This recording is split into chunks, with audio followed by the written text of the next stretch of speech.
which is the oogenesis, right? oogenesis की हम यहाँ पे बात करेंगे. So oogenesis is nothing but the formation of ovum inside the female, or ovum is nothing but the female gamete, right? So entire process, यदि आप यहाँ पे केयरफुली देखोगे और मेल एंड फीमेल गैमेटोजेनेसिस को कंपेयर करोगे, what you find, the spermatogenesis is very different from the oogenesis, right? Roll number 37, आप कुछ पूछना चाह रहे हो? सॉरी 45 भी, आप अंडरलाइन मत करो इस पे. ओके, तो स्पर्मेटोजेनेसिस से काफी डिफरेंट होती है प्रोसेस, राइट? लेकिन जो बेसिक सेल डिवीजन पैटर्न है, that basic cell division pattern is almost same, right? जैसे हमने देखा कि माइटोसिस करके पहले खुद का अपना नंबर बढ़ाता है, उसके बाद मियोसिस 1 मियोसिस 2 होती है ना? तो that pattern is almost same, right? So दूसरी हम ये पहला डिफरेंस हुआ, राइट? दूसरी जो इंपॉर्टेंट चीज है यहाँ पे, that in contrast to the spermatogenesis, spermatogenesis में क्या देखा कि जब प्यूबर्टी आती है, right, after puberty it started, right? Spermatogenesis जब प्यूबर्टी आती है तभी ये स्टार्ट होगा. लेकिन oogenesis के साथ ऐसी चीज नहीं है. oogenesis it started right from the fetal life, तो फीटस में, और फीटस में भी second month of gestation, right? दूसरे महीने से ही oogenesis की प्रोसेस स्टार्ट हो जाती है. मतलब जब हम मदर के अंदर ही होते हैं female, at that time only the oogenesis start. ध्यान रखना, काफी इंपॉर्टेंट. जबकि स्पर्मेटोजेनेसिस कब होती है? जब प्यूबर्टी आती है, जब सेक्स हार्मोन बनने शुरू होते हैं. ओके, अब हम बात करें कि किस तरह से ये जर्म सेल्स जो oogenesis की प्रोसेस चलाने के लिए जो अर्ली जर्म सेल्स बनते हैं, जैसे हमने वहां पे देखा था स्पर्मेटोगोनिया, ध्यान है स्पर्मेटोगोनिया. तो यहाँ भी इस तरह से oogenesis के लिए जो जर्मिनल सेल रिस्पॉन्सिबल है, that germinal cell is oogonia. वहां पे था स्पर्मेटोगोनिया और यहाँ पे oogonia. तो oogonia बनता कैसे है, क्विकली हम इसको देख लें. तो जब एम्ब्रियोनिक डेवलपमेंट होती है, राइट, फर्स्ट मंथ में, आई मीन जब प्रेगनेंसी होती है उसी समय से प्राइमोर्डियल जर्म सेल, जिसको हम पीजीसी बोलते हैं, योक सैक में मूव करता है. योक सैक एक स्ट्रक्चर है जो डेवलपिंग एम्ब्रियो को अर्ली डेज में न्यूट्रिशन प्रोवाइड करता है. ओके, और फिर वहां पे ऑर्गेनोजेनेसिस होती है, and from yolk sac those PGC will move into the ovaries. Ovary की डेवलपमेंट हो जाती है इतने में, और वो ओवरीज में मूव कर जाती है, राइट? कौन? पीजीसी. और ये पीजीसी वहां पे ओवरी में जाके oogonia में डिफ्रेंशिएट हो जाता है, डेवलप हो जाता है. ठीक है? सो फाइनली हम जो कैच कर रहे हैं पॉइंट को, that is the oogonia. oogonia is the cell or germinal cell from where the oogenesis will start in the female, right? Okay, अब हम नेक्स्ट स्लाइड पे चलें. तो पहले मैं इसको क्लियर कर दूं, then next slide. Okay, oogonia की, अब हम oogonia पे आ गए, राइट?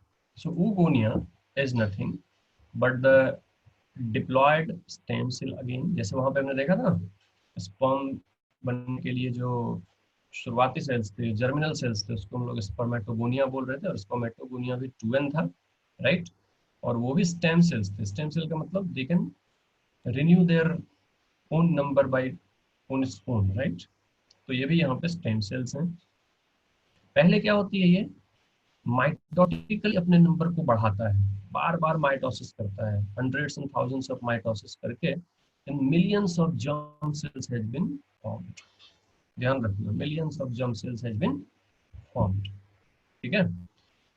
हमेशा ये माइंड में अपने रखना कि ये जो प्रोसेस हो रही है ये स्टार्ट हो चुकी है कहाँ पे? Germinal, I mean embryonic cells में.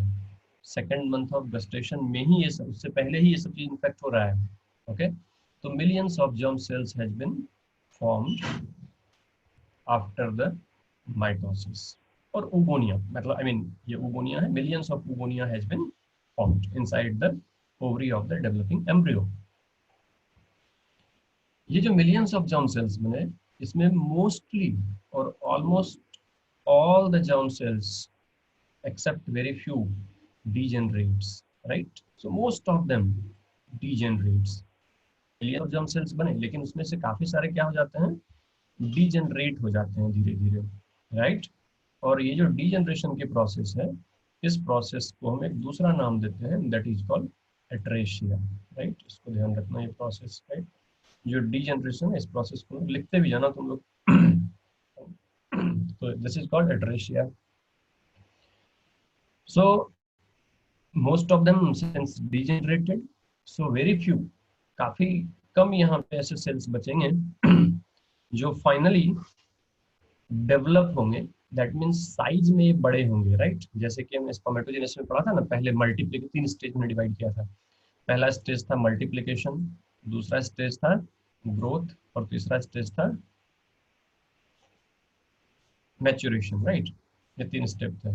तो यहाँ भी तीनों के तीनों सेम स्टेप में हम डिवाइड करेंगे। तो जो पहला स्टेप था डिवीजन, राइट, वो ये हो गया, मिलियंस ऑफ जर्म सेल्स बन गए। लेकिन एट्रेसिया हुआ, एट्रेसिया के चलते काफी सारे यहाँ पे डिजेनरेट भी हो गए, राइट। बट दूसरा स्टेप है ग्रोथ का, राइट। तो ग्रोथ में क्या हुआ कि some of the germ cells or oogonia, they increase in size, they becomes large, right, and those oogonia are now called primary oocytes। ठीक है, हम इसको फिगर में भी देखेंगे आगे। तो कुछ ऐसे oogonia थे जो बड़े हुए साइज में, लार्ज हुए, and they form primary oocytes। Alright, okay. Now clear कर दूं मैं, नेक्स्ट स्लाइड में आओ। सी हम यहाँ पे एक फिगर देखते हैं। ये फिगर हम देख रहे हैं, फिगर में क्या दिखा रहा है कि this is the cross section of ovary. ये क्रॉस सेक्शन है ओवरी का। ये लास्ट में पहले भी हमने ये फिगर देखा हुआ है, राइट। ये पूरा का पूरा ओवरी का क्रॉस सेक्शन, राइट। जिसमें हम यहाँ पे कॉर्टेक्स में जो बाहरी रीजन था, इसको हमने कॉर्टेक्स नाम दिया था, याद है ना। ओके, तो बाहर का जो रीजन है इसमें काफी सारे जर्मिनल सेल्स हैं। ये जस्ट यहाँ पे जो नीचे की सेल्स हैं, these are the germinal cells, right. ये अपना नंबर बढ़ाता है उगोनिया, राइट। उगोनिया काफी सारे नंबर में हो जाते हैं। एट्रेसिया होता है, एट्रेसिया के बाद जो थोड़े बहुत बचे, सपोज ये थोड़े बहुत यहाँ बचे, and some of them they increase in the size. ये साइज अपना बड़ा किया और इसी को हमने क्या नाम दे दिया, primary oocytes। Okay, I mean हम ये यहीं पे है primary oocytes। Then primary oocytes अपने आप को फिर से ग्रो करता है, डेवलप करता है, अलग अलग स्टेजेस, राइट, अलग अलग स्टेजेस आते हैं, दैट स्टेजेस विल डिस्कस। तो पहले हम यहाँ पे देखें किस तरह से oocytes, अब नेक्स्ट स्लाइड में चलते हैं, द हाउ द oogonia, जो oogonia की हमने बात करी, so how the oogonia develops. तो 3 स्टेजेस, ये देखो यहाँ पे 3 स्टेजेस जो हमने बात करी थी। The first is multiplication, this is the multiplication, second is growth, and third is the maturation. ये काफी इंपॉर्टेंट स्लाइड है, इसको ये और इसके बाद में एक और स्लाइड दिखाऊंगा इसी से रिलेटेड, काफी अटेंशन के साथ आप इसको देख लें। तो ये जो सेल्स हैं, these cells can be considered as oogonia since they are stem cell. ये स्टेम सेल है, बार बार ये डिवाइड कर सकते हैं अपने आप को, सो दे इंक्रीज देयर नंबर। देखो ये अपने नंबर को इसने बढ़ाया, राइट। अब ये कहाँ पे हो रहा है, फीटल लाइफ में। ये ध्यान रखना, ये जो पूरी की पूरी प्रोसेस है यहाँ पे दिखाया हुआ भी ऐसी, यहाँ से लेके यहाँ तक ये फीटल लाइफ में हो रहा है, राइट। तो फीटल लाइफ में पहले अपने नंबर को बढ़ाया, अपने नंबर को बढ़ाने के बाद सम ऑफ द oogonia, काफी सारे डिजेनरेट हो गए, वो भी ध्यान में रखना है, लेकिन कुछ उसमें से ऐसे थे जो अपने साइज को बड़ा किया, जैसे इसमें एक ये दिखा रहा है, अपने साइज को बड़ा किया, right. And now this is called primary oocyte। इसी को हमने नाम दे दिया primary oocyte। So number of chromosome क्या होगा, विल रिमेन सेम, जितने oogonia में होगी, दैट मीन्स जो 46 था यहाँ पे 46 होगी, राइट। ओके, और ये इसी फेज में, जो ये फेज दिख रहा है ना आपको प्राइमरी oocyte की, ये प्राइमरी oocyte अब यहाँ से मियोसिस करना स्टार्ट करता है। ध्यान रखना मैं क्या बोल रहा हूँ, समझना। दे नाउ स्टार्टेड मियोसिस। तो मियोसिस स्टार्ट करेगा तो मियोसिस वन, तो मियोसिस वन में भी सबसे पहले प्रोफेज आएगा, राइट, इसको हम लोग प्रोफेज वन बोल सकते हैं। तो ये प्रोफेज वन, ध्यान रखो, काफी इंपॉर्टेंट, जो प्राइमरी oocyte है एम्ब्रियो के अंदर प्रोफेज वन के स्टेज में, राइट। और प्रोफेज वन में भी और हम यदि प्रिसाइजली बात करें ना, तो प्रोफेज वन के डिप्लोटीन स्टेज में, लिख लेना इसको, गोल्डन लाइन से लिखना भैया, कौन से स्टेज में, डिप्लोटीन स्टेज में।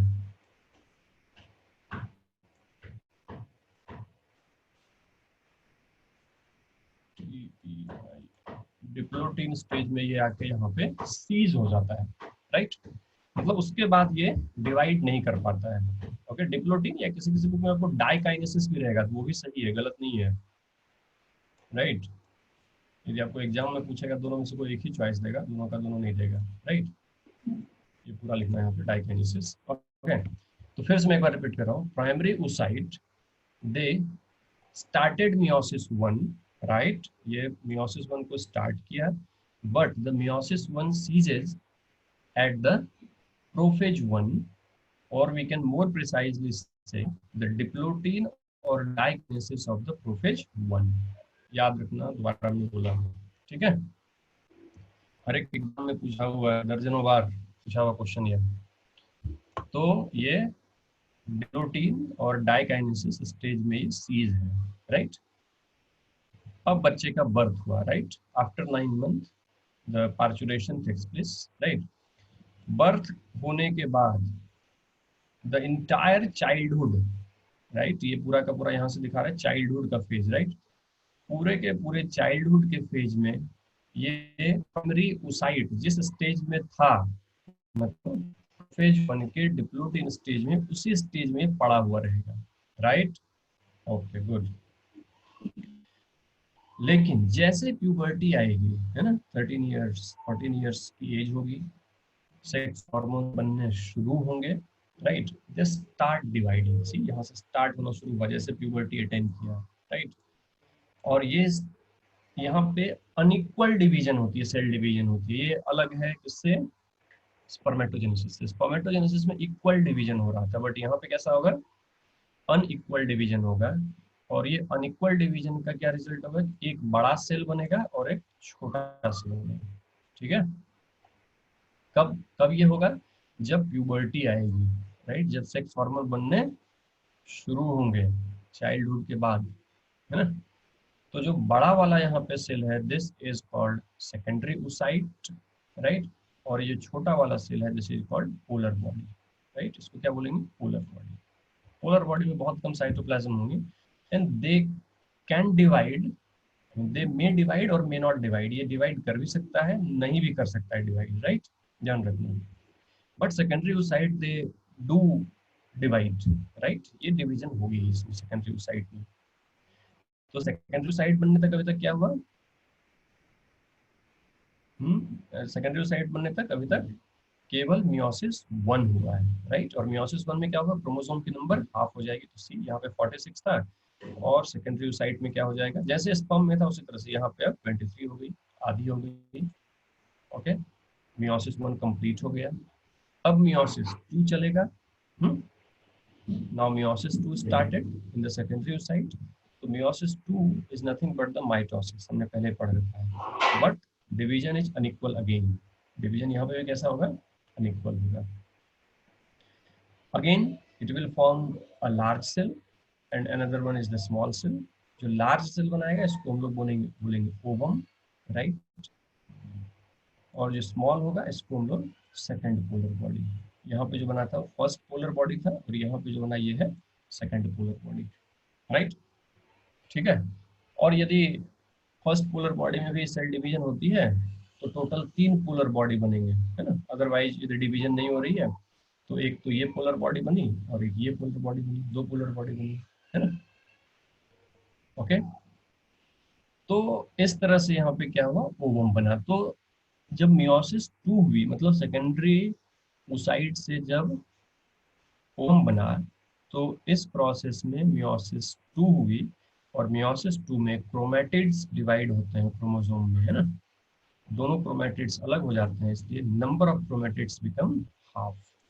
ठीक है, यहाँ पे क्रोमैटिड ऊपर देखना है, यहाँ पे ये क्रोमैटिड पर क्रोमोसोम की बात कर रहा है, राइट। सो क्रोमैटिड्स बिकम हाफ। तो ये सब बहुत बहुत हॉट क्वेश्चन है भैया, मैं बोल दूँ, चाहे बोर्ड हो, चाहे नीट हो, चाहे एम्स हो, एक्स वाई जेड कोई भी एग्जाम हो, और ये अच्छे से समझना। ओके, तो ये फाइनली ओवम बन गया। सेम जो प्रोसीजर है जो यहाँ पे तुम देख रहे हो ना, इसी को एक दूसरे फिगर से हमने यहाँ पे दिखाने की कोशिश करी है। आप इस फिगर को भी एक बार देखो, तो और भी ज्यादा क्लियर होंगे आपके कॉन्सेप्ट। सॉरी, ये फिगर आप देखो, सेम फिगर है, जस्ट इसमें रिप्रेजेंटेशन अलग है और कुछ नहीं है। इस फिगर को आप देखो, आप स्क्रीनशॉट चाहो तो ले लेना। ये जो उगोनिया है या उगोनियम है, singular is उगोनियम, right.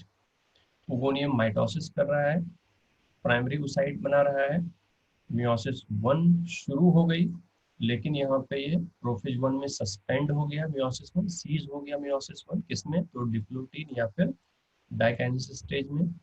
Through out childhood no development in follicle, जो फॉलिकल यहाँ पे बना है, जो प्राइमरी ओसाइट हम देख रहे हैं, ये उसी स्टेज में है। लेकिन जैसे ही प्यूबर्टी आई, the primary oocyte they start dividing, ये जो प्राइमरी ओसाइट प्रोफेज वन में सस्पेंडेड था, so they resume the cell division and they produce a secondary oocyte and first polar body, right. यहाँ पे देखो जैसे फर्स्ट पोलर बॉडी दिखा रहा है, डिवाइड किया है, दे कैन डिवाइड, राइट। कोई जरूरी नहीं कि वो डिवाइड करेगा ही, नहीं भी कर सकता है, कर भी सकता है, depends.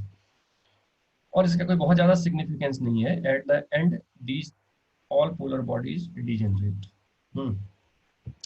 Now this secondary oocyte, secondary oocyte जो यहाँ पे प्राइमरी oocyte के बाद सेकेंडरी oocyte बना। सेकेंडरी oocyte हमने जो पिछले फिगर में देखा था, secondary oocyte then develop into the ovum, direct दिख गया था। बट इस फिगर में एक एडिशनल इंफॉर्मेशन है जो हमें जानना चाहिए, इसलिए हमने ये फिगर डाला है इस जानने के लिए कि एक्चुअली एक्चुअली क्या होते हैं कि जो प्राइमरी oocyte से सेकेंडरी oocyte बनती है, राइट। प्राइमरी oocyte में क्या होगा, मियोसिस टू, है ना, मियोसिस टू शुरू होगी, और मियोसिस टू करके ये सेकेंडरी oocyte बनाएगा, और फाइनली ये ओवम बनाएगा। तो सेकेंडरी oocyte जब मियोसिस, जब मियोसिस टू चलती है, तो मियोसिस टू के मेटाफेज में जाके अगेन ये सीज हो जाता है, आगे नहीं बढ़ पाता है secondary oocyte। No doubt secondary oocyte बन गया है, राइट, बट अभी सेल डिवीजन कंप्लीट नहीं हुई है। कहाँ पे जाके सीज हो गया, मेटाफेज टू में। तो भैया अब आगे कैसे ये डिवाइड करेगा, तो आगे डिवीजन के लिए यहाँ पे ट्विस्ट है। ट्विस्ट क्या है कि इफ स्पर्म कम्स, यदि स्पर्म आके सेकेंडरी oocyte को हिट करता है, सी ये स्पर्म यहाँ पे दिखाया हुआ है, यदि तुमको ये दिख रहा हो sperm cell, right. If sperm hit, मतलब यदि फर्टिलाइजेशन होती है, राइट, यदि फर्टिलाइजेशन होता है, तो ही ये मियोसिस टू का जो मेटाफेज में सीज किया हुआ है ना, वो आगे रिज्यूम करता है, and finally the entire meiosis two completes और division of meiosis 2 completes and it will become ovum, तभी वो ovum बन पाता है। समझ में आ रही बात। अनइक्वल सेल डिवीजन होएगा वो सब हम सब देख चुके हैं, लेकिन हम यहाँ पे नई चीज क्या बोल रहे हैं, the new thing is that, पहले तो यहाँ पे प्रोफेज वन के, जो यहाँ पे हमने देखा कि प्रोफेज वन में ये सीज हो गया डिप्लोटीन या डाइकाइनेसिस में, राइट। और जब सेक्स हार्मोन बनना शुरू हुआ, तो दे resume and they divide themselves to produce the secondary oocyte, right। लेकिन सेकेंडरी oocyte जो आगे, ये एक कंटिन्यूस प्रोसेस है, तो सेकेंडरी oocyte जब डिवाइड कर रहा है, डिवाइड करके फाइनली जब वो ओवम बनाएगा, राइट, तो वो सेकेंडरी oocyte के स्टेज में मियोसिस के, आई मीन मियोसिस टू के मेटाफेज टू में जाके वो रुक जाएगा, है ना।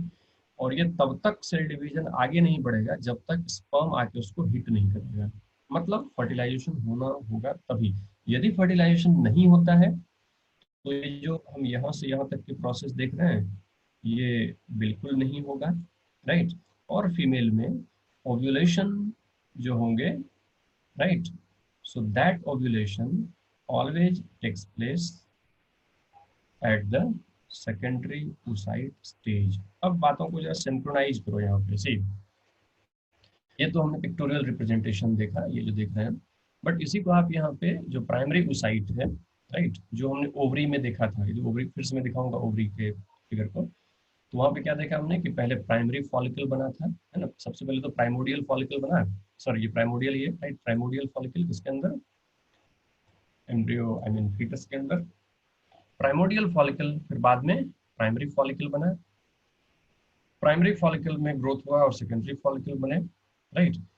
अलग अलग स्टेजेज हैं, उसकी आज बात करेंगे, अभी बुक में भी है, हम यहाँ फिगर के साथ बात करेंगे। तो सेकेंडरी फॉलिकल ना, और सेकेंडरी फॉलिकल के बाद एक तीसरी स्टेज होती है, that is mature follicle, and mature follicle then ovulates. ये मैच्योर फॉलिकल ओव्यूलेट हो जाती है, मीन्स ओवरी से बाहर निकलता है, राइट, जिसको हम नॉर्मली ओवम बोल देते थे, है ना, दिस इज द ओवम, ऐसा हम बोल देते थे, लेकिन अब हम उसको ओवम नहीं बोलेंगे, अब इसे हम क्या बोलेंगे, दिस इज सेकेंडरी oocyte। ये सेकेंडरी oocyte के स्टेज में ही रिलीज होता है ओवरी से, राइट।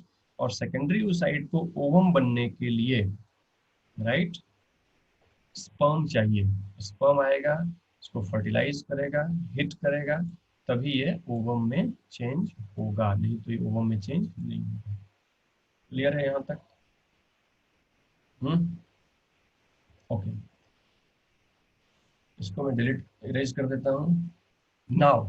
तो यहाँ पे ये ध्यान रखना, हम आगे बढ़ रहे हैं, अब हम जो आगे बढ़ेंगे, now we look at the development of these follicles. जो ये फॉलिकल की हम बात कर रहे हैं ना, इस फॉलिकल की हम डेवलपमेंट की जरा बात करते हैं, ओके। इस फॉलिकल की हम डेवलपमेंट की बात करेंगे कि how these follicles develop, right.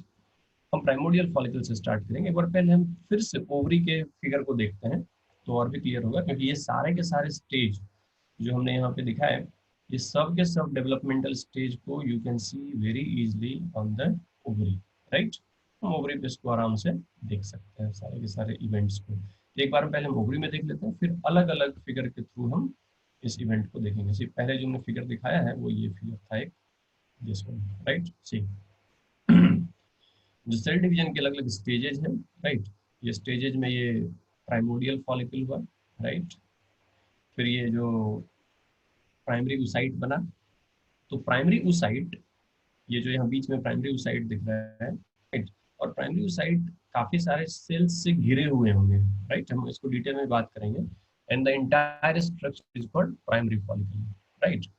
Then this primary follicle develop themselves to form secondary follicle, then the tertiary follicle, right, जिसको हम लोग मैच्योर फॉलिकल भी बोलेंगे, right, this is tertiary follicle या मैच्योर फॉलिकल। एंड जो मैच्योर फॉलिकल है उसके अंदर ये जो स्ट्रक्चर दिख रही है ये सेकेंडरी oocyte है, राइट। इसके अंदर काफी और चीजें अभी आते हैं डिटेल में। सो this is the secondary oocyte, and secondary oocyte releases from the ovary, right, और ओवरी के ऊपर ये एक निशान छोड़ देता है, जिसको हम लोग बोल देते हैं, क्या नाम दिया था हमने, कॉर्पस लूटियम, है ना। फाइनली ये डिजेनरेट हो जाता है, ये स्पॉट एक रह जाता है, जिसको हमने कॉर्पस लूटियम नाम दिया था। और यदि फर्टिलाइजेशन नहीं होती है तो it will again you know it acts as a remnant on the ovary, एक स्पॉट के जैसा रहेगा, that is called corpus albicans, ठीक है। ओके, आगे हम बढ़ते हैं।